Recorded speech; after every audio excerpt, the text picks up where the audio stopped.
description he brought from Leviticus, describing the bruised, battered sinner chased across several continents, rather aptly described our next speaker. So it gives me great pleasure to welcome Rabbi Shmuley Boteach.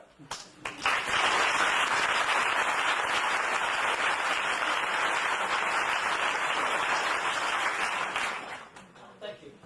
I don't know why you guys applauded after the last speech. I mean, I think it was too ambiguous for my taste. I still don't know what you feel about God, Professor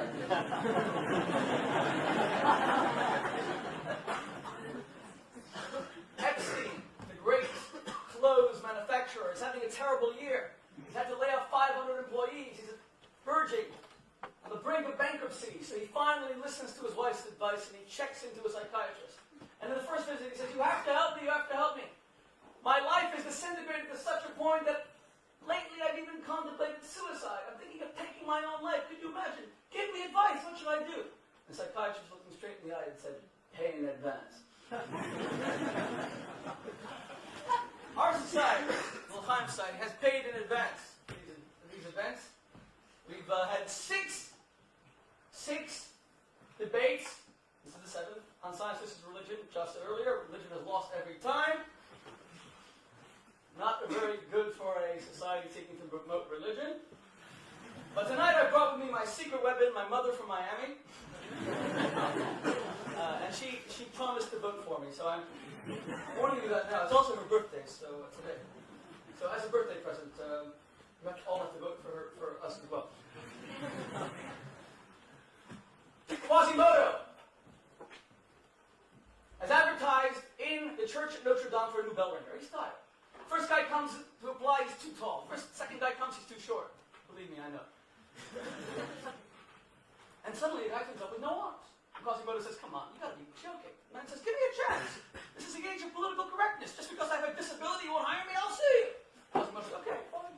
He hires him. On the first day, the man runs as fast as he can, soars through the air, bing, bangs his head against the bell, there's a huge ring, and all the people from Paris come to pray. The second day, the man runs as fast as he can, and bing, all the people from Paris come to pray.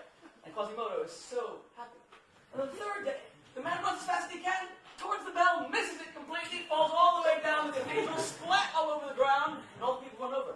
They look at Quasimodo and they say, "Who was he?" Quasimodo says, "Don't know. I never did get his name. But his face rang a bell."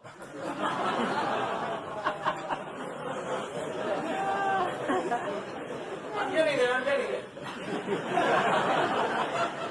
We have caused faces like Richard Dawkins and Peter Atkins, both of whom are now professors, and we're very proud of that achievement.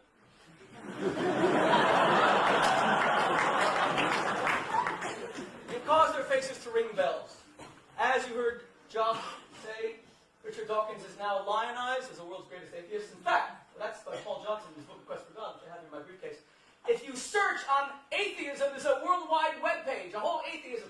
And the first thing they tell you is, there's nothing wrong with being an atheist. Some of the world's greatest celebrities are atheists, including, and this is what it says, you can look it up tonight, Marlon Brando, actor. Richard Dawkins, author, biologist. Carrie Fisher, actor. Dr. Jack Kevorkian, Dr. Death. Salman Rushdie, who I said in the last debate, his latest book is called Booty, You Big Fat Bastard.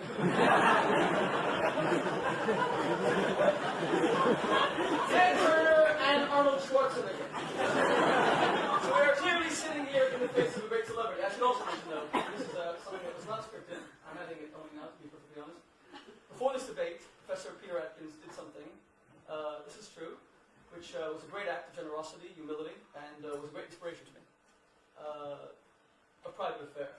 So I'm not in any way saying, I want to make this clear, we're not saying tonight, and this is unscripted, that you cannot be a good person if you don't believe in God. Because Peter Atkins and Richard Dawkins, and I've known both for quite some time, and Professor Dawkins has done many favors in the L'chaim Society, as has Professor Atkins.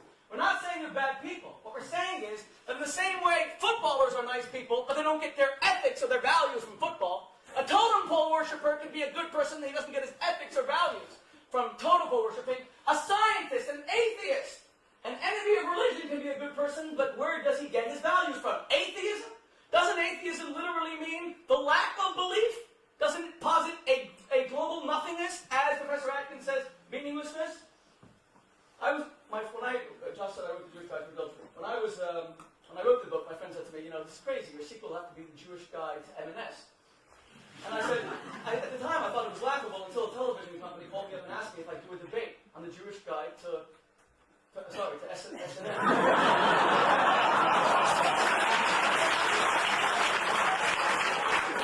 But you know, that is a typical Jewish Freudian slip. Because Jews get far greater intense pleasure from shopping than anything.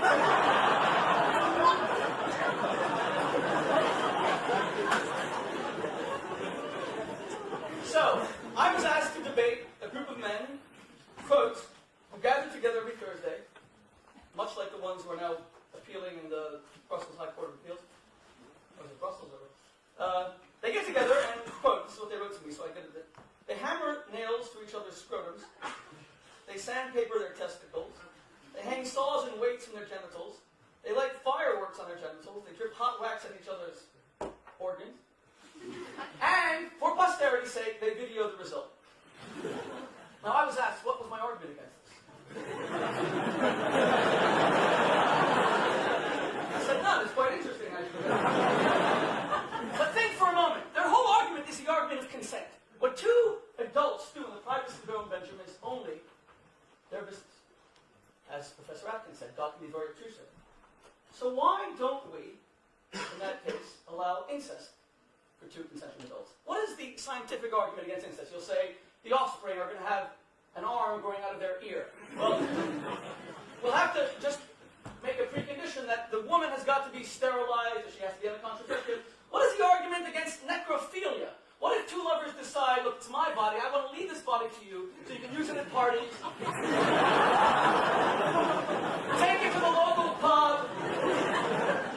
Take it to Debbie's bondage den. And everyone will have fun with it. Or what about cannibalism? What if people's sexual taste is to literally eat each other? I'm not trying to be funny here, but... Or what about adultery? What about... Everyone, even a secularist would say, secular society also deplores against adultery. What if the wife or the husband will never ever know? Adultery is one, she might hurt someone. What if they'll never ever know? Why should any of these be prohibited? In fact, Robert Wright, in his book, The Moral Animal, all based on evolutionary thought, argues that adultery is natural and is even better for the species. Which is I'll get to soon. My whole point is, you take God out of society, and half of the things that all of you hold dear, that you think is based on logic, on reason, on rationale, has no logic, has no reason, has no rationale. And I actually wait to hear what Professor Dawkins and Professor Atkins say about these things. Why is murder wrong? And the typical secular humanist Promethean response is, well, if you murder me, my children, family will murder you. And then your family will murder my family. We'll all kill each other. There's one fatal flaw to this singularly stupid argument, and that is, what if you can get away with murder? What if there are no consequences because no one will know? There was an American athlete who came to the Oxford Union a couple months ago who in $10 million did get away with murder. I'm just jealous of L'chaim so I didn't get him. The whole argument falls to pieces. Why should we murder if you can get away with it? What is the logic? What is the rationale?